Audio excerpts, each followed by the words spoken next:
तू बहुत दूर आ चुका है। भय से शुरू हुई ये यात्रा अब तुझे तेरे असली स्वरूप तक ले आई है।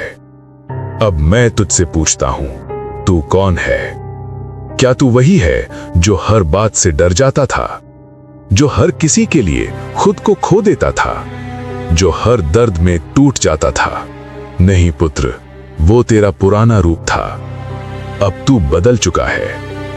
तूने अपने भय को देखा, अपनी शक्ति को पहचाना, अकेलेपन को अपनाया, खुद का सहारा बनना सीखा, दर्द को शक्ति में बदला, मौन को समझा और अपने क्रोध पर नियंत्रण पाया। अब तू कौन है? तू अब वो है जो हालात से नहीं, अपने निर्णयों से चलता है।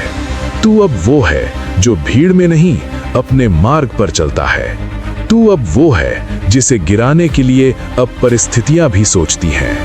पुत्र, ये अंत नहीं है, ये तेरी असली शुरुआत है।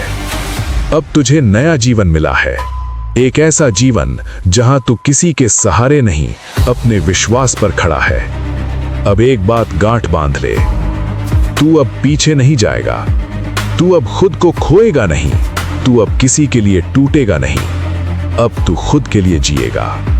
तू अब आग नहीं, संयमित अग्नि है।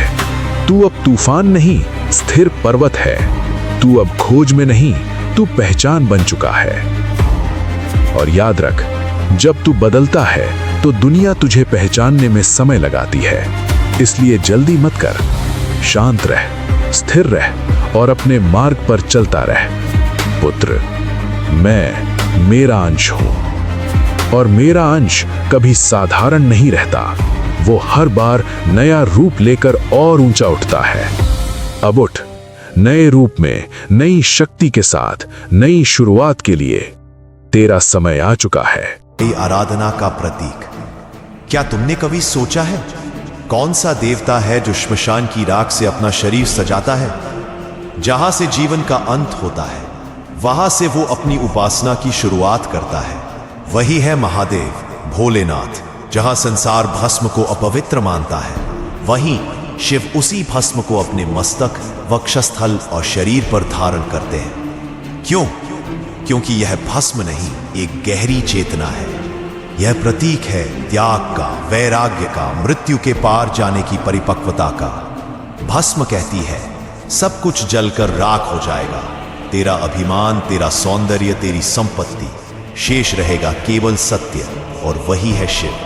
शिव जब भस्म लगाते हैं तो वे हमें यह स्मरण कराते हैं कि यह शरीर नश्वर है, आत्मा शाश्वत है। जिसने इस सत्य को जान लिया वही मुक्त है। यह राख उस अहंकार, मोह और विकारों की समाधि है जो जीवन की अग्नि में जलकर ही शिवत्व प्राप्त करता है। शिव हमें सिखाते हैं अपने भीतर के झूठ को भस्म कर दो, अहम को त्याग दो और सच्ची भक्ति से जुड़ जाओ। शिव कहते हैं, यदि आप कुछ चाहते हैं और आपको मिल नहीं रहा तो उसके दो ही मतलब हैं, या तो अभी सही समय नहीं, या फिर शिव ने आपके लिए कुछ बेहतर सोचा है।